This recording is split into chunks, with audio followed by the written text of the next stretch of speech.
ભગવતે વાસુદેવાય.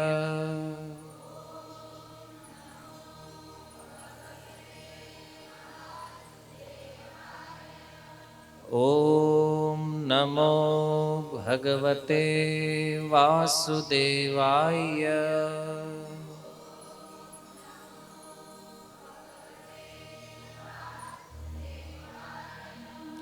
ઓમ નમો ભગવતે વાસુદેવાય.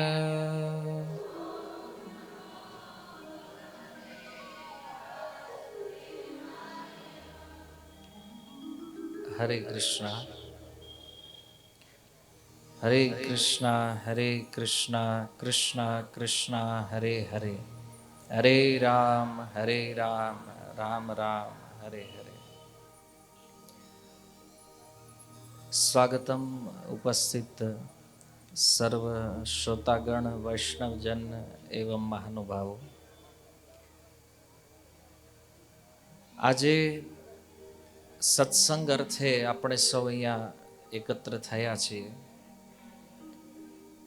શાસ્ત્ર કહે છે કે મનુષ્ય જીવનમાં સૌથી શ્રેષ્ઠ કાર્ય જે છે, શ્રેષ્ઠ સમય જે છે, આ સત્સંગ છે.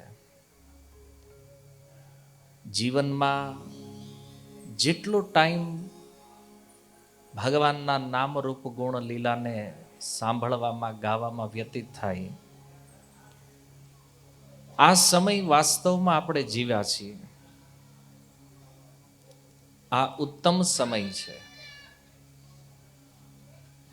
અને શરીરની ક્રિયાર્થે જે સમય આહાર નિદ્રા ભય મૈથુનમાં ગયો છે, આ સમય વાસ્તવમાં જીવનમાંથી નષ્ટ થઈ રહ્યો છે. કોઈ વ્યક્તિને પૂછવામાં આવે કે જીવનમાં સૌથી મૂલ્યવાન વસ્તુ કઈ છે,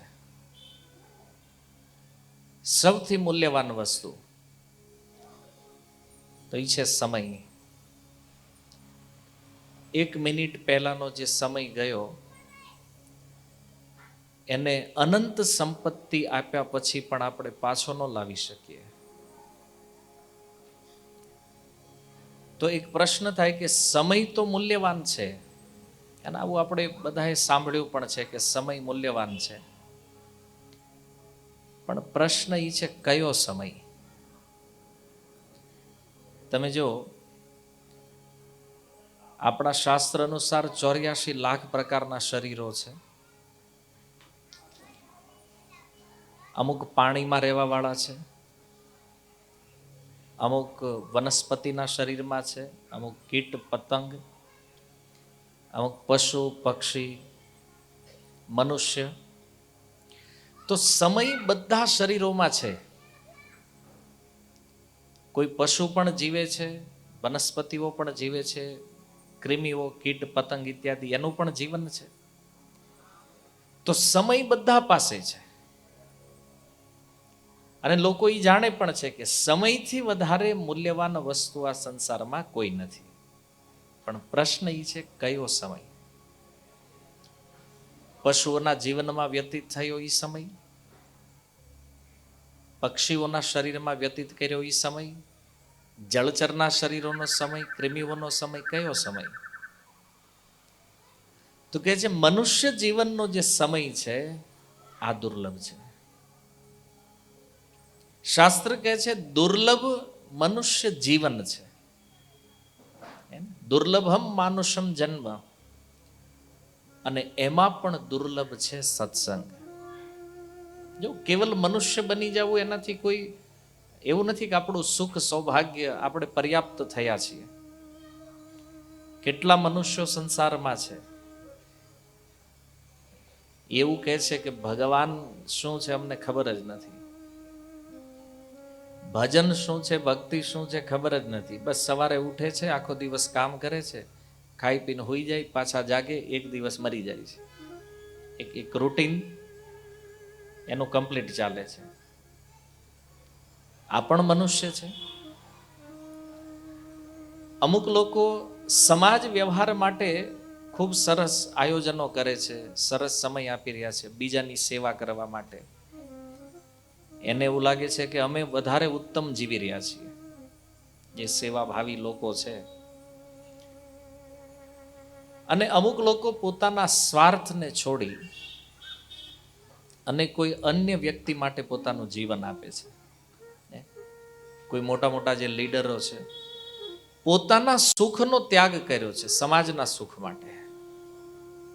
ઘણા લોકોને એ વધારે ઉત્તમ લાગે છે. પણ શ્રેષ્ઠ મનુષ્ય આ સંસારમાં એ છે જેને સત્સંગ પ્રાપ્ત થયો છે. તમને એવું લાગતું હશે કે નહીં, આવું કેમ?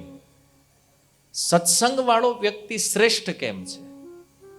અને બીજા જે આ 3 પ્રકારની કેટેગરી છે, આમાં કમી શું છે? તો જો પહેલો વ્યક્તિ જે છે એ છે વિષય. એનું લક્ષ્ય કેવલ સંસાર ભોગ છે, કે આ સંસારમાં વધારે ભોગ અને પ્રાપ્ત થાય અને એ ભોગોને વધારે માત્રામાં અમે ભોગવીએ, આવો જેનો એમ છે, જેનું લક્ષ્ય છે, આ વિષય વ્યક્તિ છે. તમે જો અમુક લોકો સંસારમાં ક્યાંય પણ બેઠા હોય, નવરા બેઠા હોય, લગ્નમાં બેઠા હોય, બેસણામાં બેઠા હોય, બધી જગ્યાએ એક જ વાત કરતા હોય, ધંધો. મગજમાં ઉતરી ગયો, એને બ્લડમાં ભળી ગયો છે. ક્યાંય પણ જો તો વેકેશનમાં બેઠા હોય તો ધંધાની જ વાત કરતા હોય. એને એવું લાગે છે કે અમે બેસ્ટ છીએ, કારણ કે પહેલા કાંઈ હતું નહીં અને અમે એટલી પ્રોગ્રેસ કરી. આજ જો અમારી પાસે આટલા મોટા બંગલા છે, ગાડીઓ છે, આ છે, તે છે, અનેક ભોગોના સાધનો છે. પણ એને પૂછીએ આનું પરિણામ શું છે? આનાથી જીવનમાં લાભ શું થશે?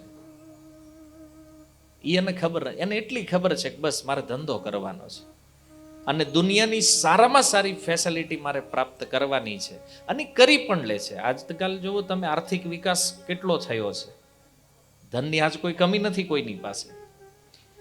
પણ હવે પ્રશ્ન છે લક્ષ્યના વિષયમાં કે આલો અર્થ તો મળી ગયો, જેના માટે આપણે સૌરાષ્ટ્ર ત્યાં ધક્કો ખાધો હતો, ટાર્ગેટ તો અચીવ થઈ ગયો. હવે લક્ષ્ય ખબર નથી, અને એ પણ ખબર નથી કે જેટલું પ્રાપ્ત કર્યું છે ને એ વાપરવાનો ટાઈમ નથી અને વપરાતું નથી.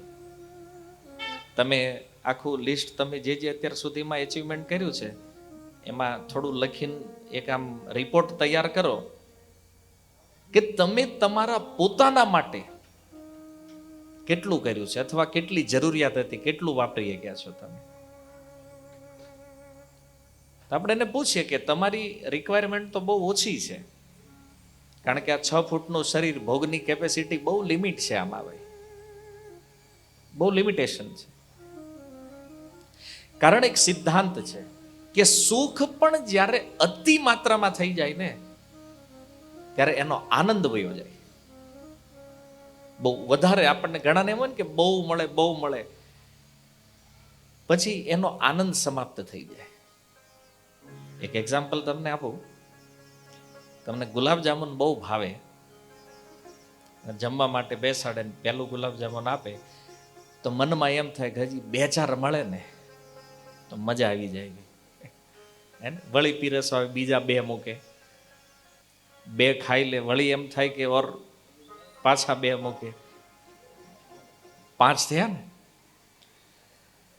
5 થાય તેમ થાય સારું, મને મજા આવી. કેમ કે લાઈનમાં બેઠા બધાને 1-1 મળ્યું, આપણને 5 મળ્યા છે. તો આપણને 5 મળ્યા છે તો એ ખુશ થતો કે આનંદ, ના મને 5 ગુલાબજામુન મળ્યા છે. તો વિચારવાનું એ છે કે કોઈ પીરસવા વાળા હોય ને એને ખબર પડે કે આને ઓર વધારે જરૂર છે અને આને ભાવે છે, તો વળી એને બીજા 4 મૂકે. કેટલા થયા? 9 ગુલાબજામુન તમે એને ખવડાવી દો, કારણ કે પ્રિય છે એની આઈટમ. અને પછી 10મું જ્યારે લઈને પીરસવા જાઓ તો હું કહે એમ હવે નહીં હાલે.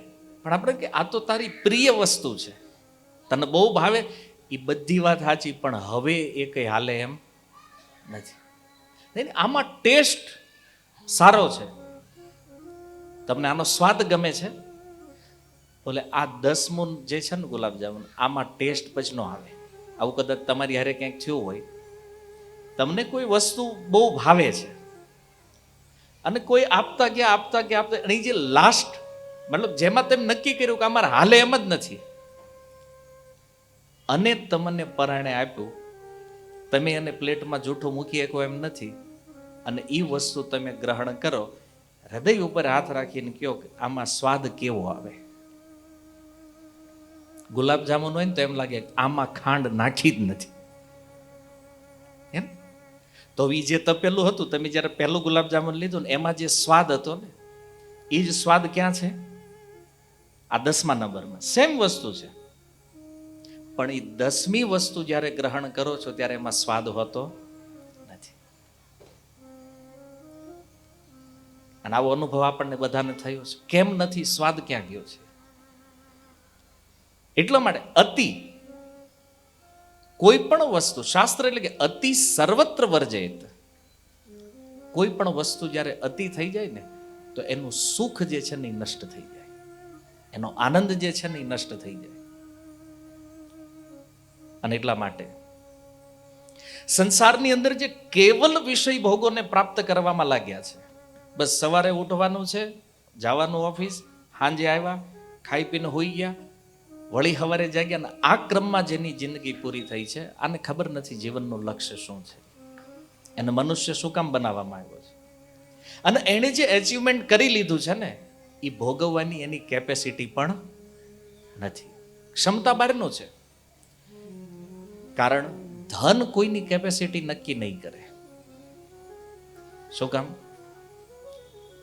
અચ્છા, તમે સમજી લો કે ધનની માત્રા ગમે એટલી હોય, પણ શરીરની કેપેસિટી બધાની એક જ હરખી છે, આમાં પ્લસ માઇનસ નથી. અને એટલા માટે એને ખબર નથી મારે ક્યાં બ્રેક મારવાની છે, ક્યાં અટકવાનું છે, અને એમાં ચાલ્યા કરે છે. આનાથી એક સ્ટેપ ઉપર, આનાથી થોડા બુદ્ધિમાન વ્યક્તિઓ જે છે એ શું કરે છે? એ આની ઉપર વિચાર કરે છે કે મેં જીવનમાં આટલી મહેનત કરી, આટલું બધું એચિવમેન્ટ કર્યું, આટલો ભોગ મને મળ્યો, પણ આ મારા એકલા માટે નથી, મારે આને કોઈની સાથે શેરિંગ કરવું છે. અને એટલા માટે એ પોતાનો જે સ્વકેન્દ્રિત ઇન્દ્રિય ભોગ જે છે, મતલબ જેનું લક્ષ્ય કેવલ પોતાના શરીરનો ભોગ છે, ત્યાંથી એક સ્ટેપ આગળ વધે છે અને વિસ્તારિત ઇન્દ્રિય ભોગોમાં એન્ટર થાય છે. એટલે બીજા માટે. અત્યાર સુધી તો પોતાના માટે હતું કે મને બધું મળવું જોઈએ, મને આનંદ આવવો જોઈએ, મને સુખ મળવું જોઈએ. અને એ સેકન્ડ લેવલમાં શું થાય છે? બધાને મળવું જોઈએ, બધા આનંદ થાય. ખાસ પરિવાર છે તો ભાઈ મારું પરિવાર સુખી થાય, એને આનંદ મળે. એનાથી આગળ વધો તો ઓર સગા સંબંધી સ્નેહીઓ છે, એને આનંદ મળે. ઓર એનાથી આગળ વધે તો સોસાયટીના અન્ય લોકો હોય, એને આનંદ મળે. એ પછી અન્યના આનંદ માટે જીવતો થઈ જાય, બીજા માટે. તો ઘણા લોકોને આ સારું લાગે કે કેટલો સારો માણસ છે, એમ બીજાનો વિચાર કરે છે, બીજા માટે જીવે છે. પણ આ પણ એક પ્રકારનો ઇન્દ્રિય ભોગ છે. આનું ઉદાહરણ ગીતામાં તમને મળે. અર્જુન જ્યારે કુરુક્ષેત્રમાં આવે છે અને એને યુદ્ધ કરવાની ના પાડી, ભગવાન શ્રી કૃષ્ણને કે મારે લડવું નથી, તો ભગવાને કીધું વાંધો શું છે ભાઈ, ક્ષત્રિય છો, યુદ્ધ કરવું એ ધર્મ છે તારો, તકલીફ શું છે લડવામાં? તકલીફ કાંઈ નથી, યુદ્ધ થશે, મને રાજ્ય પ્રાપ્ત થશે, મારો વિજય થશે, પણ આ રાજ્યનો સુખ, આનો આનંદ કોની હારે લઈશ? કારણ કે જેની હારે મજા લેવાની છે એ તો આ દુનિયામાં હશે નહીં. હે કિમનો રાજ્ય ન ગોવિંદ કિમ ભોગે ન જીવિતે નવા. એ ગોવિંદ આ રાજ્ય તો મળશે પણ આનો આનંદ. અને જો તમને એવું કહેવામાં આવે કે આખી પૃથ્વી તમારા એકના નામ ઉપર કરી દેવાની છે, બધું જ તમારું આ દુનિયા, કન્ડિશન એક છે, આખી દુનિયામાં તમે એકલા જશો, મજા આવે? આપણો આનંદ ક્યાં છે? કોઈની સાથે શેરિંગ કરવાનું. સામે કોઈ પાત્ર હોય, કોઈને બતાવીએ જો અમારી પાસે આ છે તો દેખાડવું જ પડે ને. માની લો અત્યારે કોઈ વ્યક્તિ જે સ્પોર્ટ્સની અંદર વિજય થઈને આવ્યો, મેડલ જીતી લીધું, ઇન્ડિયામાં એરપોર્ટ ઉપર ઉતર્યો, કોઈને ખબર જ નથી કે આ જીતીને આવ્યો છે, એને આનંદ મળશે? એને થાય શું ફાયદો છે જીતવાનો? કોઈને ખબર જ નથી કે મેં મેડલ પ્રાપ્ત કર્યું છે, તો એનો આનંદ બધું સમાપ્ત થઈ જાય. તો આ સેકન્ડરી લેવલ છે કે જ્યાં વ્યક્તિ પોતાને પ્રાપ્ત થયેલી વસ્તુ બીજા સાથે વહેંચવા માંગે છે. વિસ્તૃત ઇન્દ્રિય ભોગ કે બીજાની સાથે જો આનું શેરિંગ કરશું ને તો આપણો આનંદ ડબલ થશે. કોઈકને દેખાડશું, કોઈક પ્રશંસા કરશે આપણી, અને આવું કોઈ હોય જ નહીં તો. એટલા માટે હંમેશા વ્યક્તિ છે ને પોતાની પાસે જે વસ્તુ છે ને બીજાને દેખાડવાની ટ્રાય બહુ કરે. જો અમારી પાસે આટલું છે, કેમ? નહીતર આટલું બધું કમાવાનો મતલબ શું છે ભાઈ? કોઈ જોવા વાળું ન હોય તો. તમે 10-12 હજારની જોડી કપડાં લાવ્યા હો અને કોઈ વખાણ ન કરે તો તમને વધારે એક્સપિરિયન્સ હશે.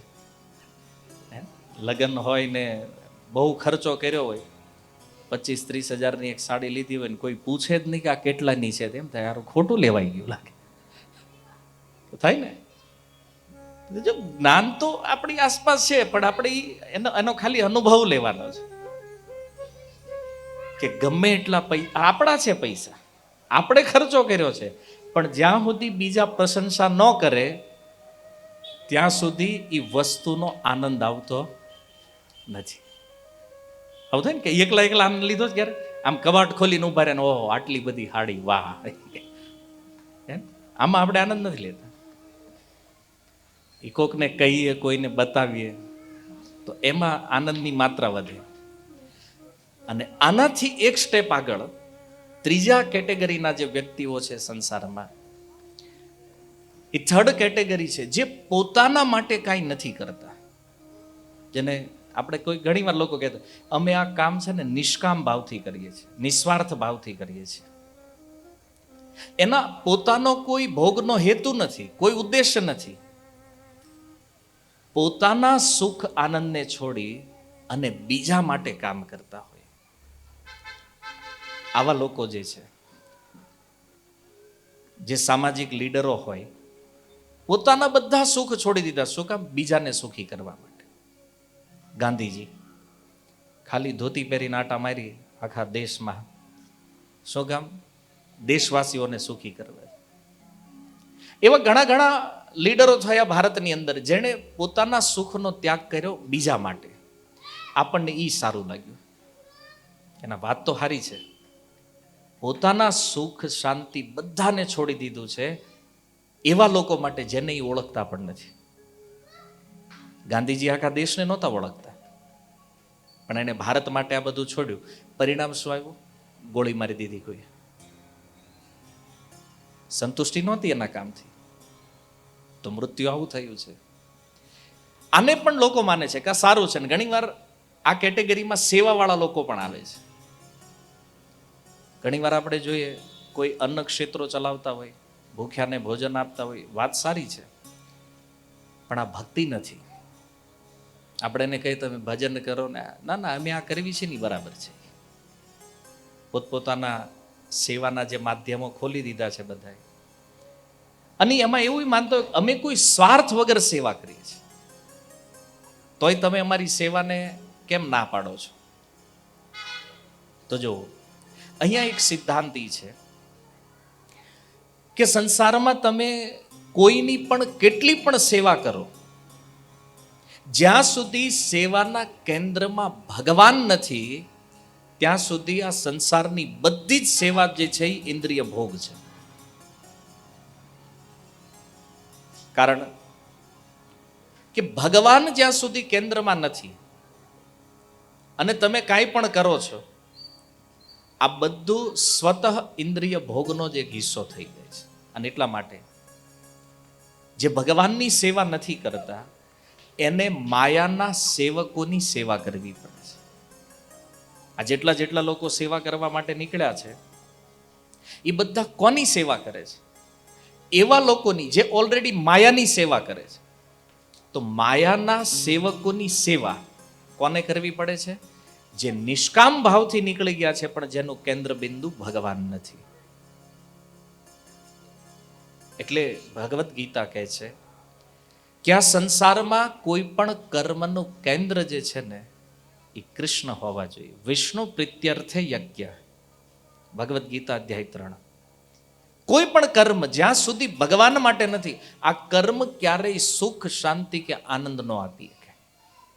ઘણા કે પણ નહીં, અમને સેવા કરવામાં બહુ આનંદ આવે છે, ટેમ્પરરી છે, પરમેનન્ટ નથી.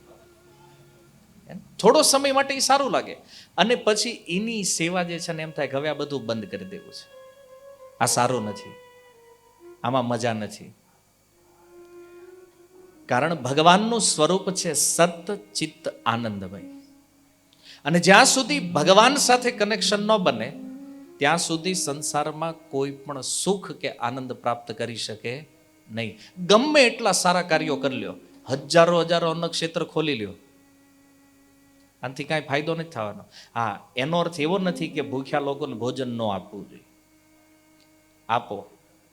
કોઈ જીવ ઉપર દયા કરવી સારી વસ્તુ છે, પણ અહીંયા સુધારો આપણે કરવાનો. સેવા રોંગ નથી.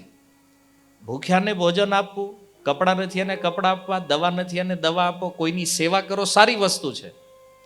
પણ જો આપણું કનેક્શન ભગવાન સાથે નથી તો આ સેવાઓનો કોઈ અર્થ નથી. એના માટે સારી છે સેવા જેની તમે કરી રહ્યા છો, પણ તમારા માટે આમાં કોઈ લાભ નથી.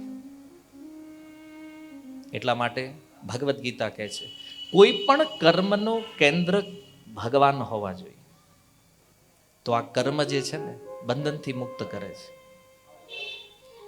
આવા કર્મો જે આપણને આ સંસારથી એટલા ઉપર લઈ જાય છે, મુક્તિ બાજુ આગળ વધે છે. અને જો આવું નહીં થાય તો આનું પરિણામ શું આવે છે? એ બંધન, પુનઃ સંસાર પ્રાપ્ત થશે અને સ્થિતિ ક્યાં હશે ખબર નથી. એટલા માટે આપણે જે પ્રશ્ન પહેલા ઉઠાવ્યો કે સમય છે અને સૌથી મૂલ્યવાન છે, પણ કયો સમય મૂલ્યવાન છે? તો આ મનુષ્ય જીવનમાં જે સમય પ્રાપ્ત થયો છે આ સૌથી મૂલ્યવાન છે. કારણ કે કોઈ પશુ છે, માની લો શેરીની બહાર કોઈ કૂતરો રખડે છે, એ કૂતરાને કહેવાય કે ભાઈ તું એક દી મરી જવાનો છો તો કાંઈક કર, માળા બાળા કર કાંઈક, એમ કહેવાય નહીં. એમ કંઈ કામનું નથી. આ સત્સંગ પ્રવચનો થતા હોય, આપણે કોઈ દી પશુઓને કીધું કે આવો બેહો તમે, આ ગયા જન્મમાં નહોતા બેઠા એમાં જ આ દશા થઈ છે, તો અત્યારે બેહો તો આગળ ઉપર કંઈક સુધાર થાય, નથી કહેતા. કારણ કે કર્મનું જે પરિણામ છે ને એ પશુ જીવન છે, એ ઓલરેડી કર્મનું ફળ ભોગવી રહ્યા છે. એટલે 84 લાખ શરીરોમાં સૌથી વધારે મહત્વનો સમય જે છે ને એ મનુષ્ય જીવનમાં છે. કારણ કે અન્ય શરીરોના ટાઈમની કોઈ વેલ્યુ નથી, તો બિચારા દંડ ભોગવે છે. આ વનસ્પતિના શરીરમાં કોઈ જીવ હશે, એ તો ઓલરેડી કર્મનું ફળ ભોગવી રહ્યા છે. એટલે શાસ્ત્ર કહે છે કે આ મનુષ્ય જીવન દુર્લભ છે અને તત્રાપી દુર્લભ કહે છે સત્સંગ. ભગવાનના ભક્તોનો સંગ જે છે આ સૌથી વધારે દુર્લભ છે. કારણ કે જ્યારે સત્સંગમાં આવીને બેસે વ્યક્તિ, જ્યારે શાસ્ત્ર દ્વારા સાંભળે જીવનના તત્વના વિષયમાં, ત્યારે એ લોકો સમજે છે કે નહીં, આ જીવન કેવલ ખાવા પીવા ઊંઘવા માટે નથી. આ જીવનનું કંઈક લક્ષ્ય છે અને એ લક્ષ્ય છે આ સંસારના સ્વરૂપને સમજી, પોતાના સ્વરૂપને જાણી અને ભગવાનની સેવામાં લાગવું. આજકાલ તમે જુઓ ઘણા ઘણા લોકો થોડુંક ધન વધ્યું ને તો હારે અભિમાન વધી ગયું એટલું. પહેલા તો મંદિરે જતા ભગવાનને માનતા, પણ હવે બધાને કહેવા માંડ્યા ભગવાન એ બધું નકામું છે, એ કાંઈ કામનું નથી, અહંકારના કારણે. પણ એને ખબર નથી કે પોતે જ શ્રેષ્ઠ છે અને પોતે જે સમજે છે એ સારું છે, આ પણ એના અહંકારનો એક ભાગ છે. અને જો ભલે લોકો માનતા હોય, માન્યતા પોતપોતાની છે, પણ આનું રિઝલ્ટ શું છે? આવું માનવાવાળા કેટલા લોકોએ આત્મહત્યાઓ કરી, કેટલાયને પોતાના જ ઘરેથી લોકોએ કાઢી મૂક્યા, કેટલાય જ્યાં સેવા કરતા ત્યાંથી જ કાઢી મૂક્યા. ભાઈ તમારું કામ આટલું ઉત્તમ હતું તો તમને આ પ્રકારની સ્થિતિ કેમ થઈ તમારી? કારણ કે એ ભૂલી ગયા છે કે જે એક વસ્તુ ખૂટે છે ને એ છે ભગવાન. અને એ સંબંધ નો જોડાણો અને એ કડી જે છે એ તૂટેલી રહી ગઈ અને એટલા માટે એ વિખાઈ ગયા. તો કોઈ પણ કર્મનું કેન્દ્ર ભગવાન એટલે હોવું જોઈએ, કારણ કે એને કેન્દ્રમાં રાખવાથી આપણે તમામ કર્મોના બંધનથી મુક્ત રહેશું. જેવી રીતે કોઈ અનાજ છે, અનાજને તમે બાળી નાખો અગ્નિમાં, પછી એને વાવો તમે, તો એનું અંકુરણ ન થાય. એમાં સંસારમાં ભગવાનને કેન્દ્રમાં લઈને કરેલું કોઈ કર્મ છે, એ કર્મ તો થશે પણ એનું અંકુરણ અર્થાત એનું કોઈ ફળ નહીં આવે. નહીં તો પાપ લાગે, ન પુણ્ય, કોઈ ફળ નહીં. અને આવું જે કર્મ છે એને ગીતા અકર્મ કહે છે. અને આ અકર્મ જે છે ને એ જીવને મુક્ત કરે, આ ક્યારેય બાંધે નહીં. કર્મ તો થવાનું છે, જેમ ક્રિયાઓ આપણે કરીએ છીએ બધું જ કર્મ થશે, પણ હરેક કર્મની એક પ્રતિક્રિયા છે, એનું એક ફળ છે. આપણે જે કાંઈ કરીએ એનું ફળ યા તો પાપના રૂપમાં આવશે યા તો પુણ્યના રૂપમાં આવશે. જો પાપના રૂપમાં છે તો દુઃખના રૂપમાં, પુણ્યના રૂપમાં છે તો સુખના રૂપમાં ફળ ઉત્પન્ન થશે. પણ ભગવાનને કેન્દ્રમાં રાખીને કોઈ કર્મ કરવાનો ફાયદો શું છે? આવું કર્મ એના ફળ ઉત્પન્ન કરવાની ક્ષમતા પૂરી થઈ જાય. જેમ એ બળી ગયેલું અનાજ અંકુરણ ન થાય, એમ આવા કર્મોનું કોઈ અંકુરણ થતું નથી. તો આ કેટલું સારું. આમ સીધી ભાષામાં તમને કહું, તમને એવું કહેવામાં દુનિયામાં ગમે એ કરો પાપ લાગે જ નહીં. મોજ આવી જાય કે નહીં થાય? એમ ગમે એ કરો છૂટ, નહીં એનું પાપ લાગે નહીં પુણ્ય, કોઈ જ બંધન નથી.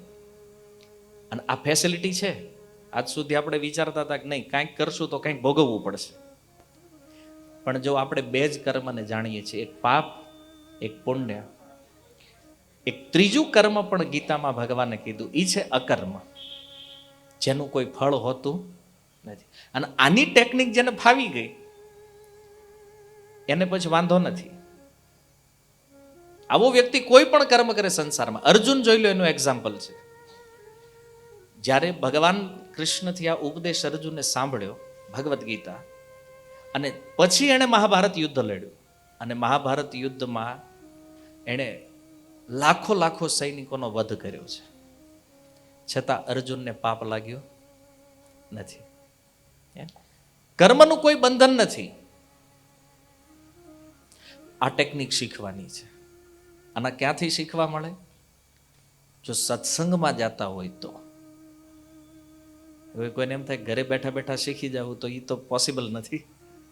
આજ ભગવદ્ ગીતા હોય તે ઘણા લોકો વાંચે છે, પણ એટલું વાંચીને સમજમાં આવતું નથી. બુક્સ વાંચો છો ને તમે ઘરે, પણ એ સાંભળો નહીં જ્યાં સુધી, ત્યાં સુધી સમજાય. આ વૈદિક જ્ઞાનનું સ્વરૂપ છે. આ વાંચવાની અપેક્ષાએ સાંભળવાથી વધારે સમજમાં આવે, કારણ કે આમાં ભાષા જ્ઞાન હોય નહીં.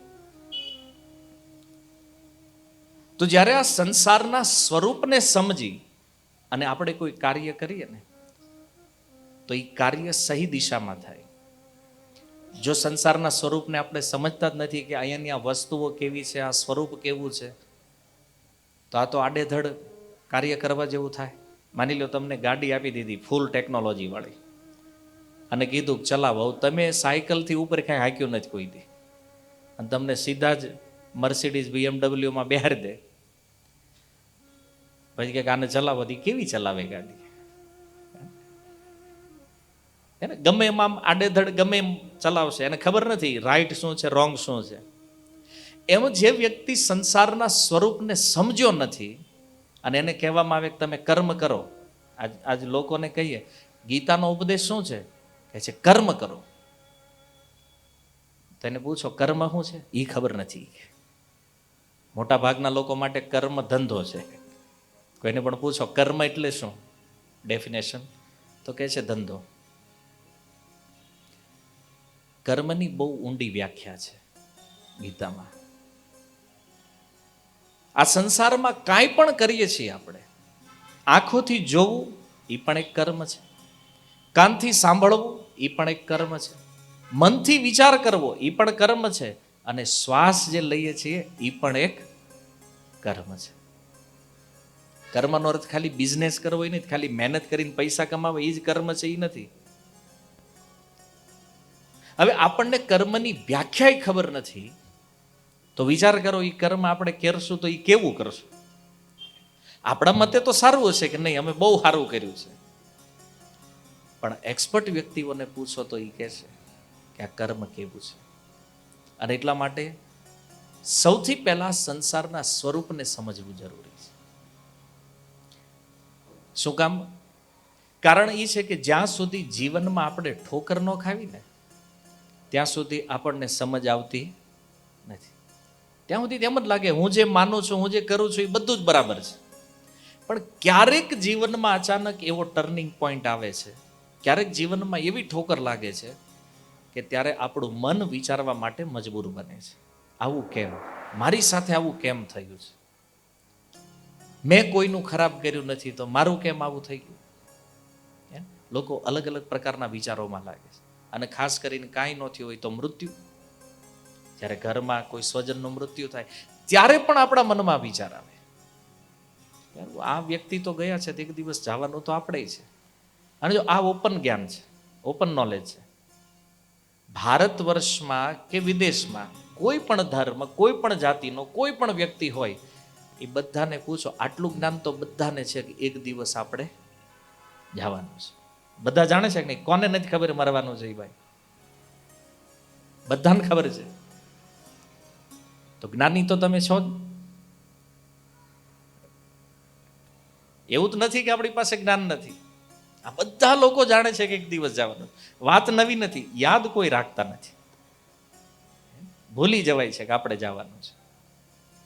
કારણ સ્વરૂપ નથી જાણતા. અને આવી સ્થિતિમાં જ્યારે આવી કોઈ અચાનક ઘટના બને એટલે મન વિચારવા માટે મજબૂર થાય. તો ભાગવતની અંદર એક કથા છે. આત્મદેવ નામનો એક બ્રાહ્મણ છે, એને પુત્રમાં બહુ સ્નેહ છે, બહુ આસક્તિ છે. ભાગ્યમાં પુત્ર હતો નહીં, પુત્ર નહોતો, એણે બહુ પ્રયાસ કર્યા કે પુત્ર પ્રાપ્ત થઈ જાય. અને અંતે વિચાર કર્યો કે જો પુત્ર નથી તો જીવન કાંઈ કામનું નથી, તો આત્મહત્યા કરી લે. આત્મહત્યા કરવા માટે એક સરોવરના તટ ઉપર જવાની,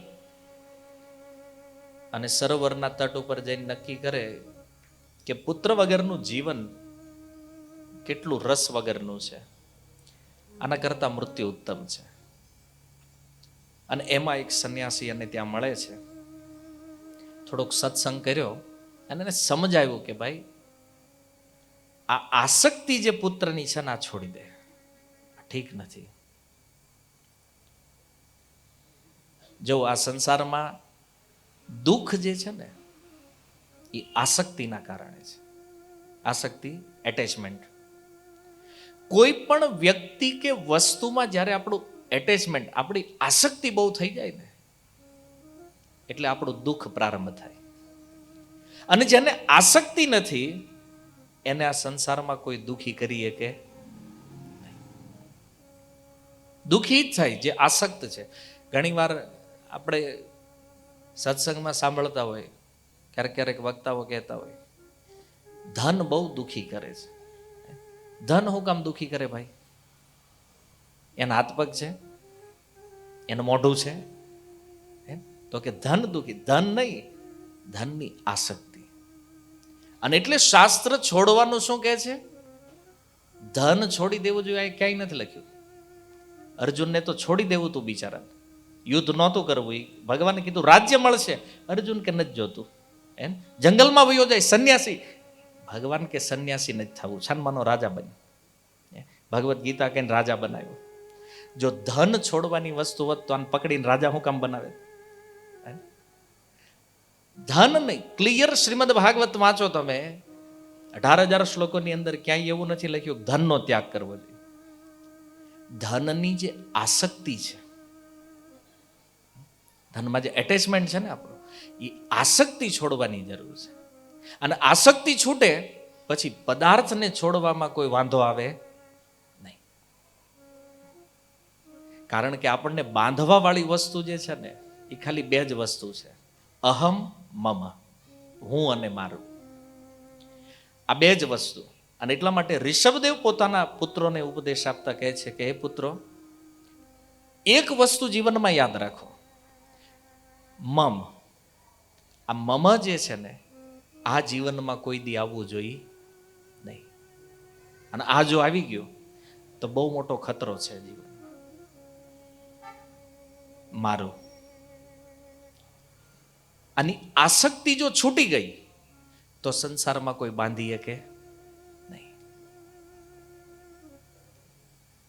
તો પુત્રમાં એવી આસક્તિ આ બ્રાહ્મણની જોઈ અને સંન્યાસીએ કીધું ઠીક છે, તને પુત્ર થઈ જાય.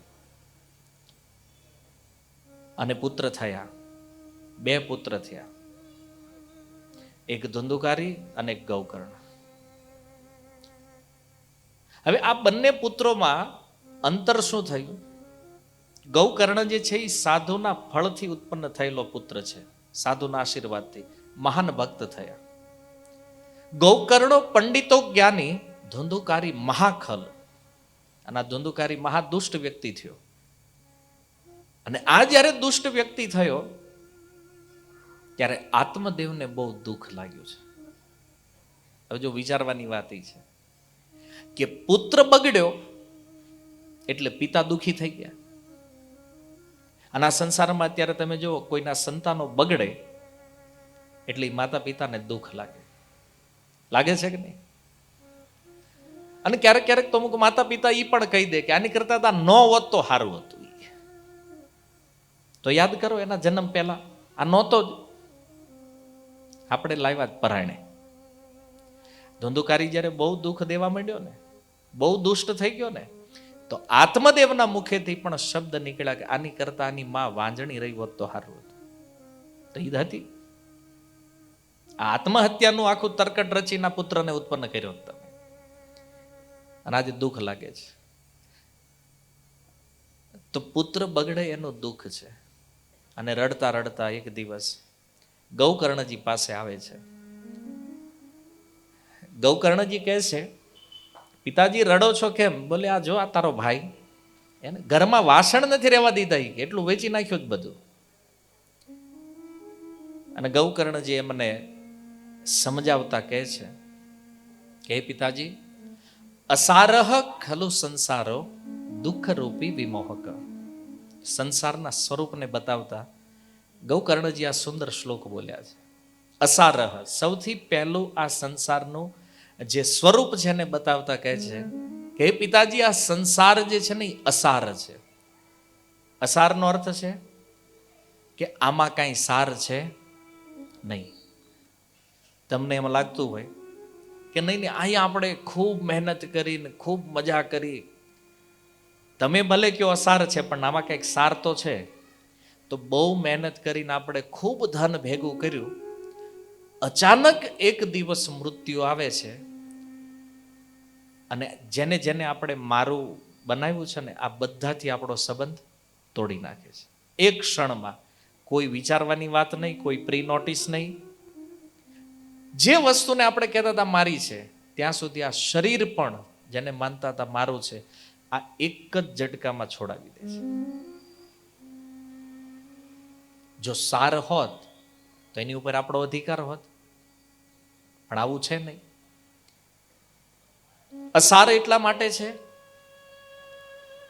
કે કદાચ તમે એવો વિચાર કરો, આપણા આચાર્યો આ શ્લોક ઉપર બહુ સુંદર વાત કહે છે કે એવું સંભવ છે કે તમે રેતીને કોઈ મશીનમાં નાખો તો એમાંથી તેલ નીકળે. તો રેતીને પીલો તો એમાંથી તેલ નીકળે નહીં. કોઈ દી સાંભળ્યું રેતીનું તેલ? નથી આવ્યું. પણ એક કલ્પના કરો કે રેતીમાંથી તેલ નીકળે. બીજું કહે છે લક્ષ્મીજી કદાચ ગરીબ થઈ જાય.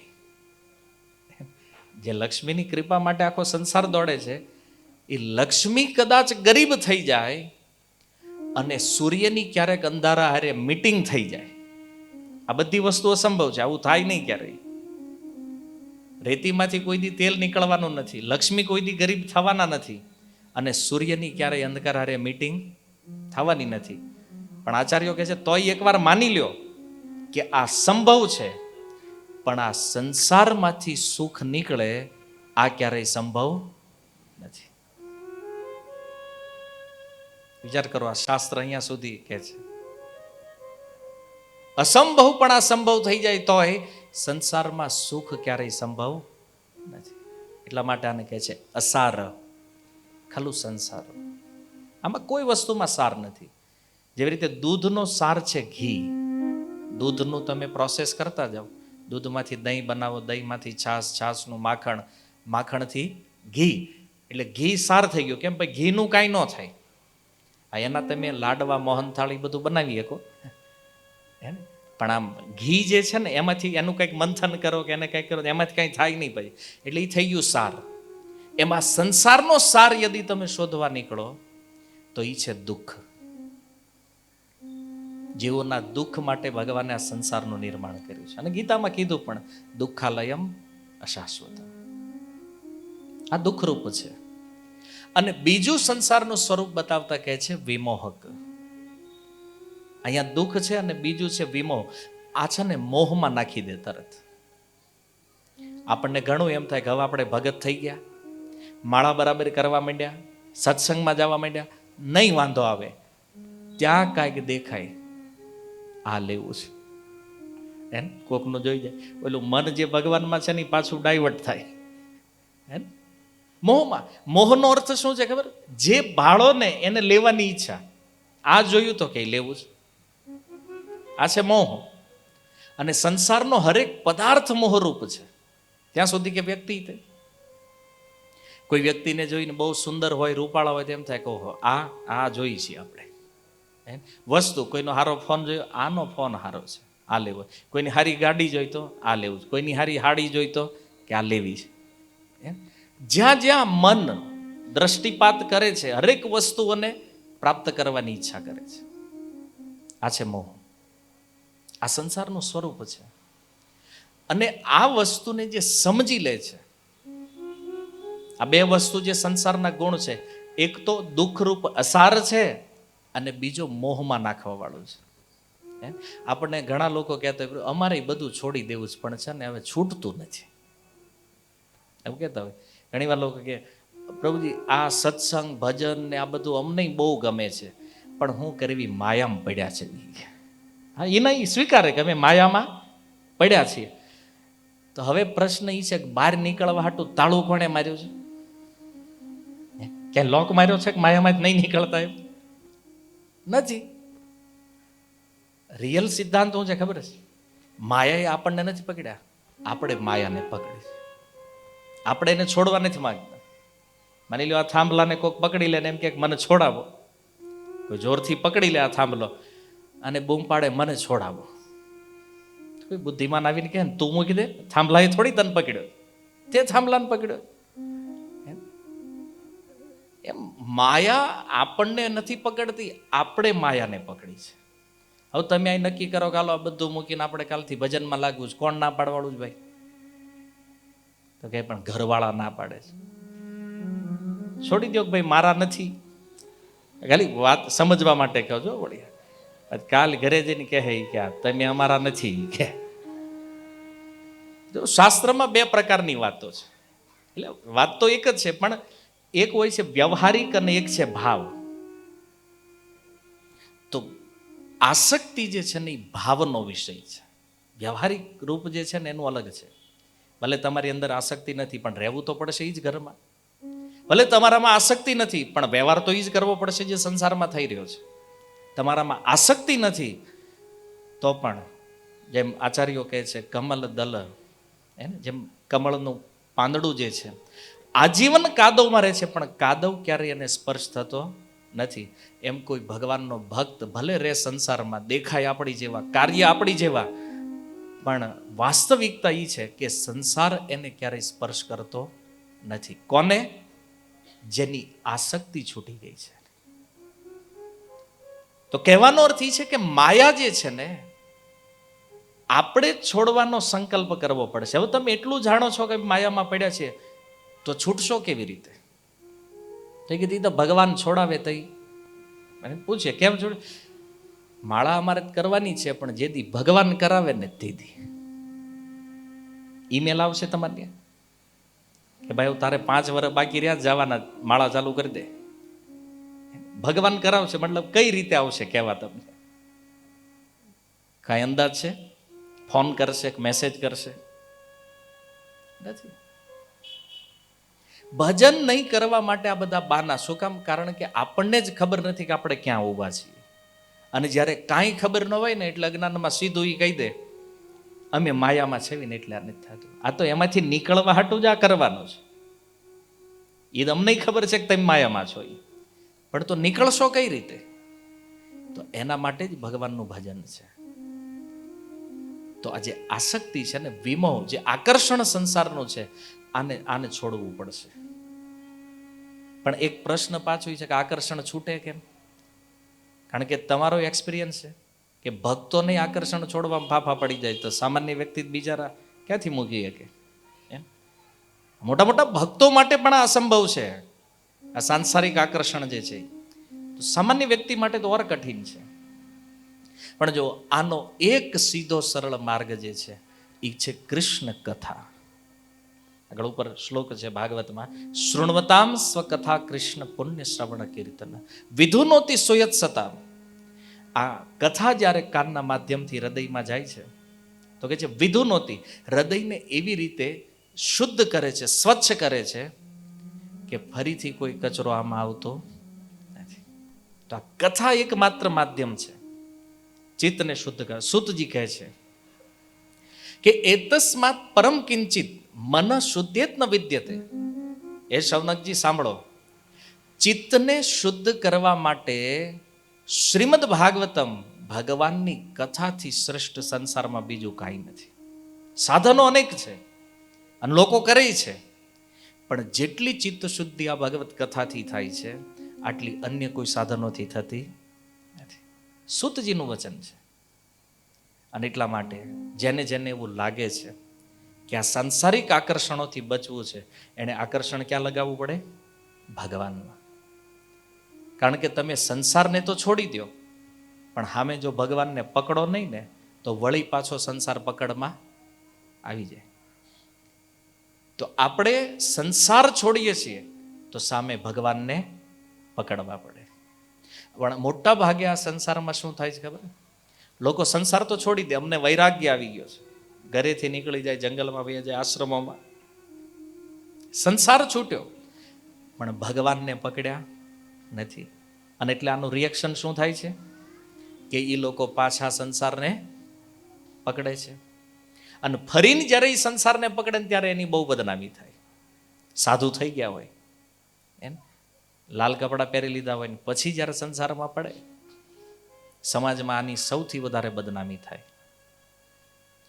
એટલા માટે સંસારને છોડવાની ટ્રાય કરવી એના કરતા આચાર્યગણ કહે છે બેસ્ટ ટ્રાય છે કે ભગવાનને પકડવાની ટ્રાય કરો.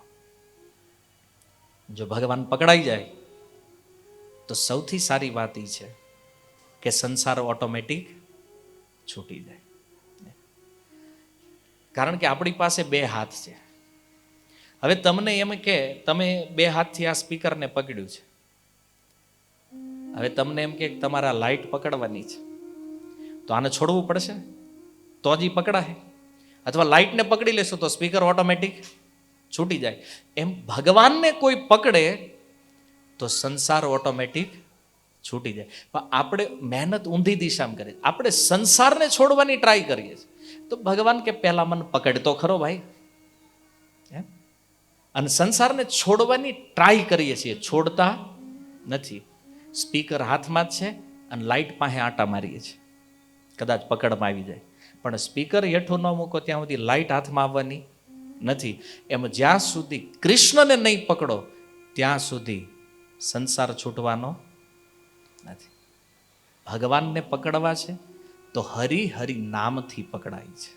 ભગવાનને પકડવાનું શ્રેષ્ઠ સાધન હરિનામ હરિકથા છે. અને આ નથી ત્યાં સુધી આસક્તિ જવાની નથી. અને આસક્તિ જ્યાં સુધી છે ત્યાં સુધી આકર્ષણ નથી જવાનું. અને આકર્ષણ છે તો સંસાર છે, તો દુઃખ છે. પછી આ બધું શરૂ થશે. એટલા માટે ગૌકર્ણજી આત્મદેવને કહે છે, હે પિતાજી, આ સંસાર અસાર છે, અત્યંત દુઃખરૂપ છે, મોહમાં નાખવા વાળો છે. અને એટલા માટે સુતઃ કસ્ય, કોનો પુત્ર? તમારું દુઃખ જે છે ને એ નથી કે ધુંધુકારી બગડી ગયો છે. જો ગૌકર્ણજી સુંદર કારણ બતાવે છે. કારણ એ નહોતું કે ધુંધુકારી બગડ્યો છે એટલે દુઃખ લાગ્યું છે. કારણ એ છે કે ધુંધુકારી મારો પુત્ર છે એટલે આત્મદેવ દુઃખી છે. આજે મારું જે છે ને આસક્તિ. નહીતર તમે વિચાર કરો, દુનિયામાં કેટલાય દીકરા બગડ્યા છે. બગડ્યા છે કે નહીં? કે આપણે અહીંયા પહેલો જ કેસ બન્યો છે?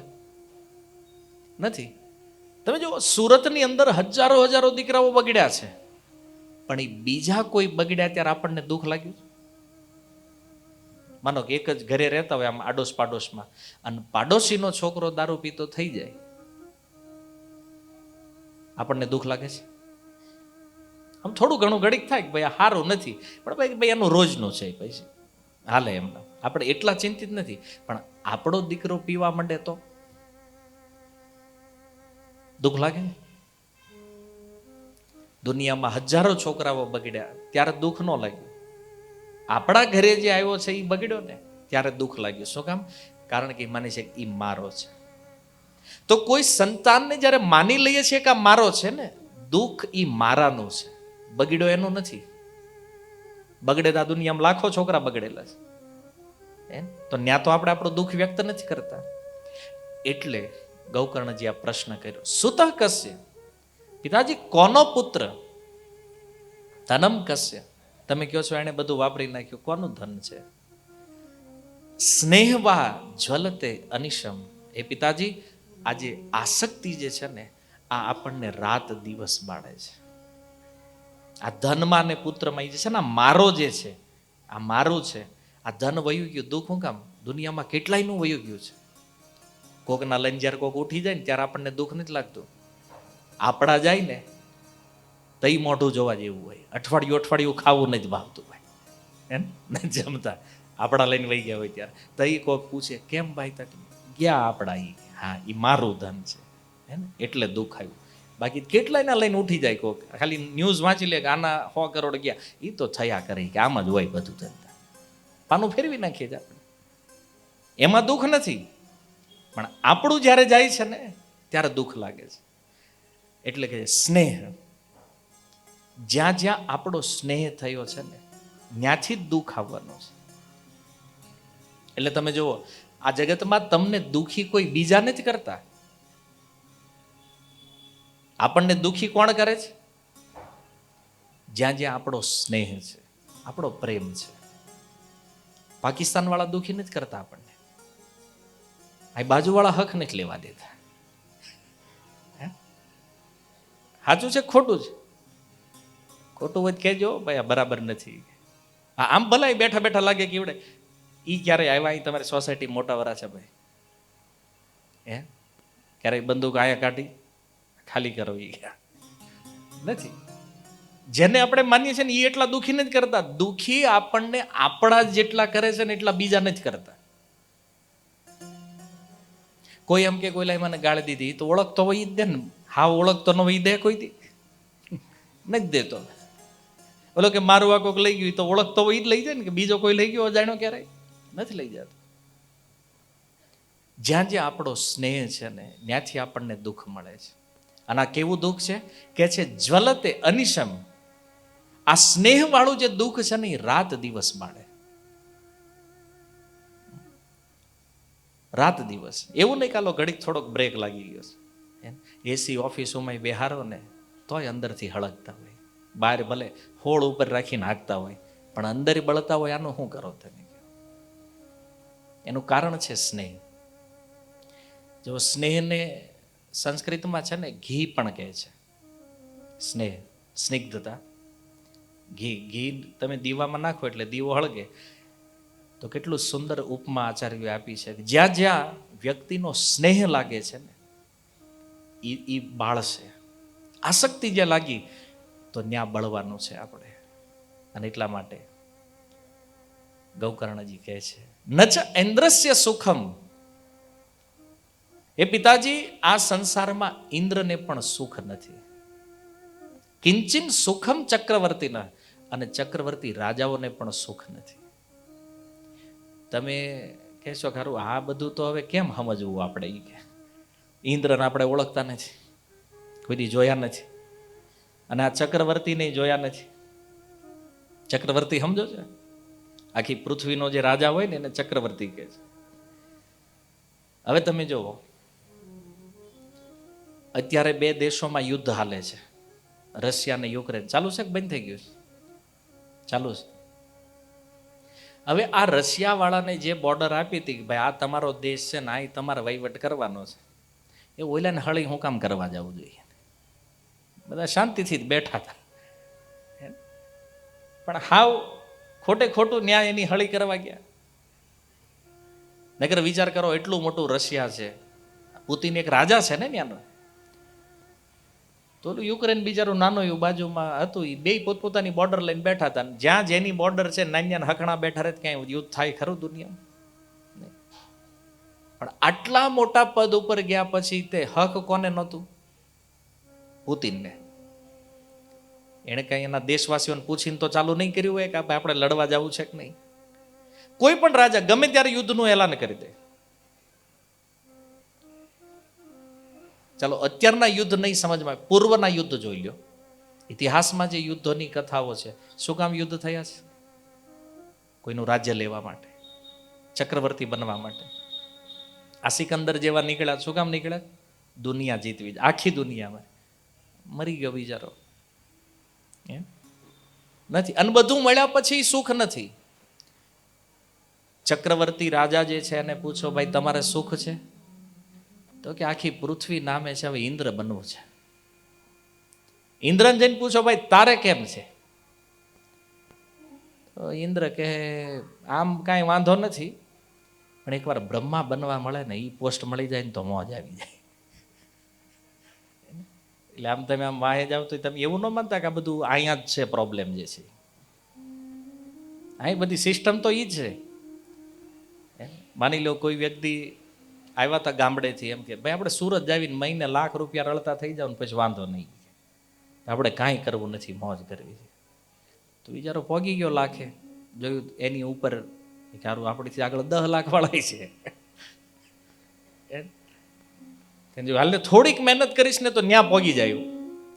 ભાઈ ઓર મહેનત કરી હતી, દહે ગયો તો ખબર પડી કે ઓહો કરોડ વાળાની લાઈન લાગી છે કે આપણી આગળ.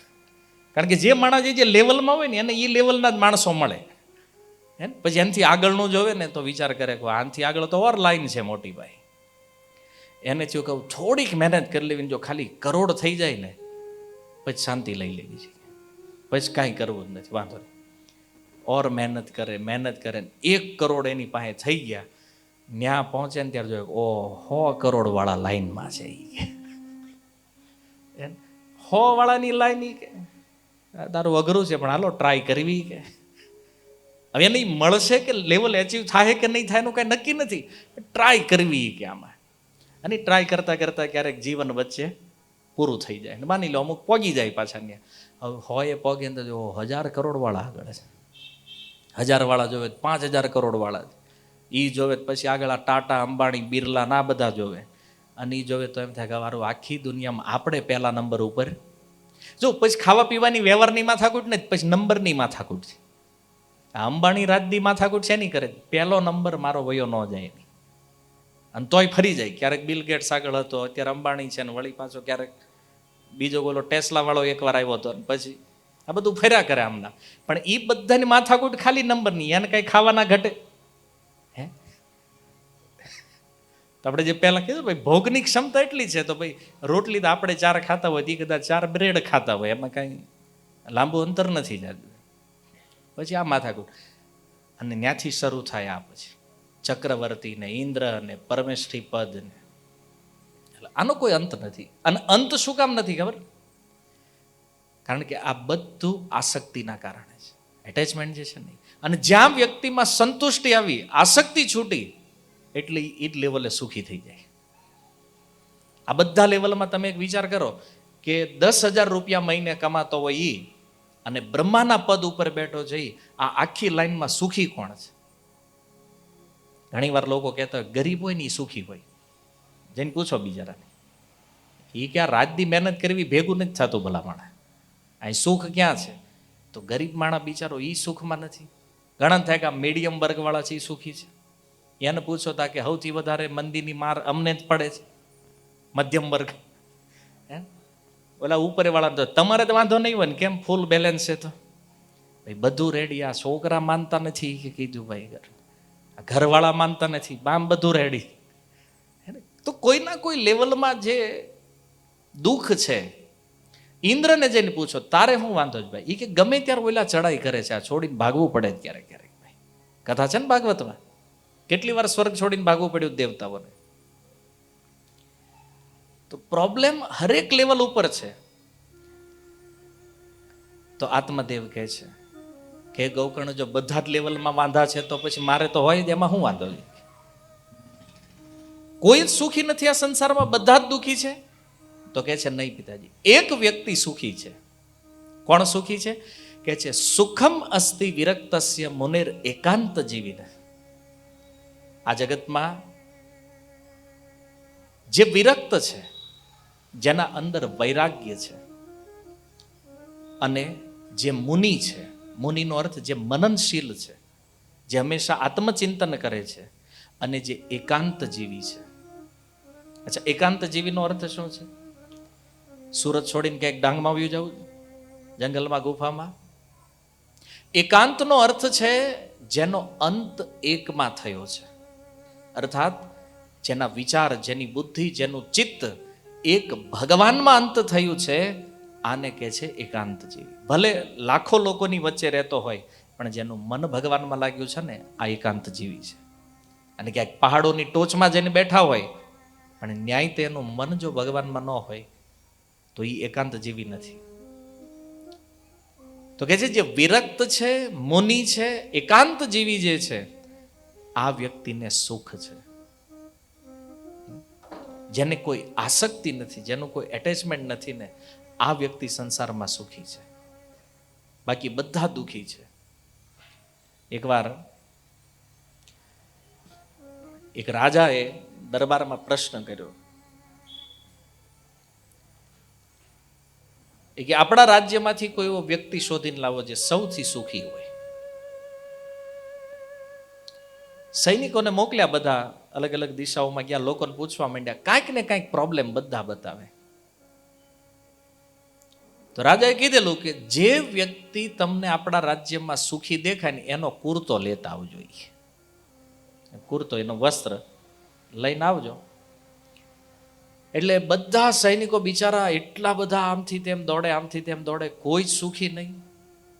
અને એક દી એક ટુકડી પહોંચી નદી કિનારે.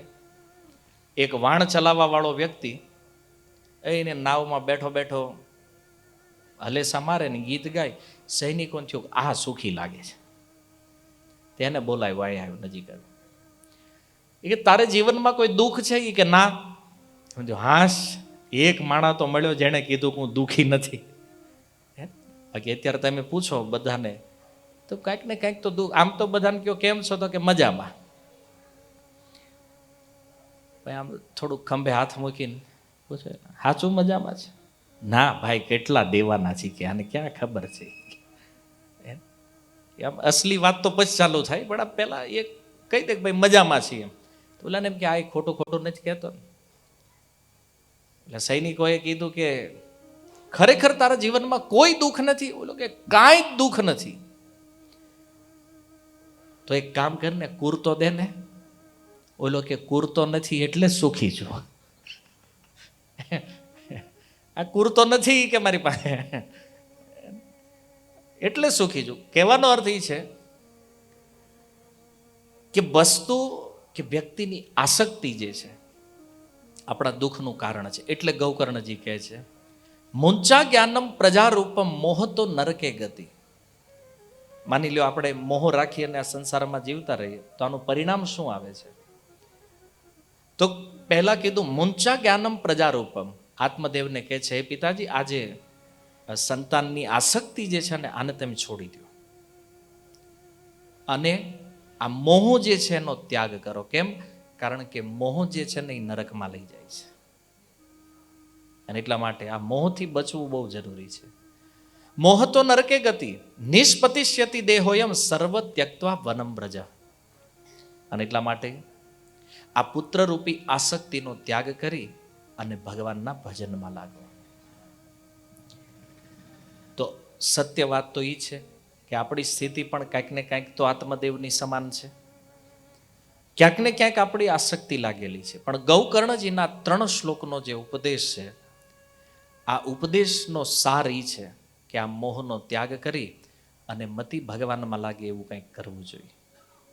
તો આ જીવન જે છે એ સફળ બને.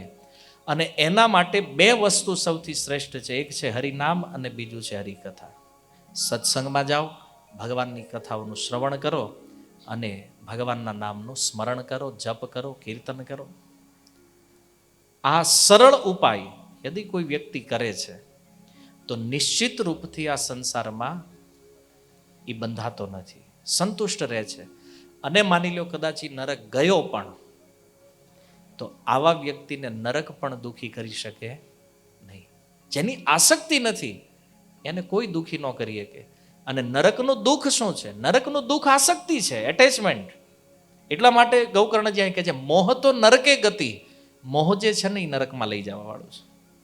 અને જો આપણે આનાથી બચવું હોય તો કળિયુગમાં શ્રેષ્ઠ ઉપાય શ્રીમદ ભાગવત કહે છે કલો તદ હરિ કીર્તનાથ. આ કળિયુગની અંદર કેવલ ભગવાનના નામનું કીર્તન કરો. તો ભગવાનના નામનું કીર્તન શું છે? યજુર્વેદ કલિસંતરણ ઉપનિષદ કહે છે કે આ હરે કૃષ્ણ કૃષ્ણ કૃષ્ણ હરે હરે, હરે રામ રામ રામ હરે હરે, ઇતિ ષોડશટકમ નામ નામ કલો કલ્મશ નાશનમ. આ કલિસંતરણ ઉપનિષદ એનું નામ જ છે કલિસંતરણ. યજુર્વેદનો આ ભાગ છે. કલિસંતરણનો અર્થ છે કળિયુગમાં તરવાનો ઉપાય જેમાં બતાવ્યો છે ને એ ઉપનિષદ. અને શું કહે છે કે આ 16 શબ્દનો જે મહામંત્ર છે, આ કોઈ વ્યક્તિ જપ કરે તો નિશ્ચિત રૂપથી આ સંસારથી પાર થઈ શકે. કોઈ જીવિત વ્યક્તિ હોય કે મૃત વ્યક્તિ હોય, બંનેનું કલ્યાણ આ ભગવાનના નામમાં છે. આ વેદ ભગવાન કહે છે.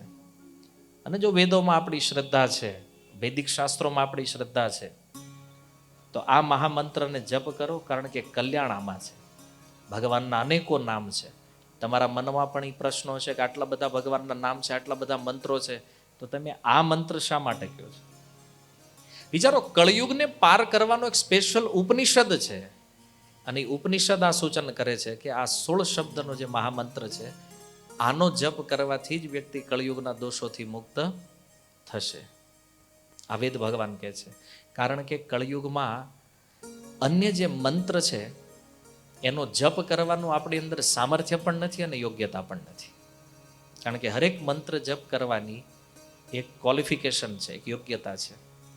અને કળિયુગનું જે આપણું આ જીવન છે એમાં આપણે જાણીએ છીએ કે આપણે એ મંત્રોને જપવા માટે ક્વોલિફાઈડ નથી. તો આપણે એવા મંત્રની જરૂર છે કે જે મંત્રમાં કોઈ જ ક્વોલિફિકેશનની જરૂર ન હોય. આજકાલ એક ટ્રેન્ડ નવો નીકળ્યો છે, લોકો ગાયત્રી મંત્ર બહુ જપે છે.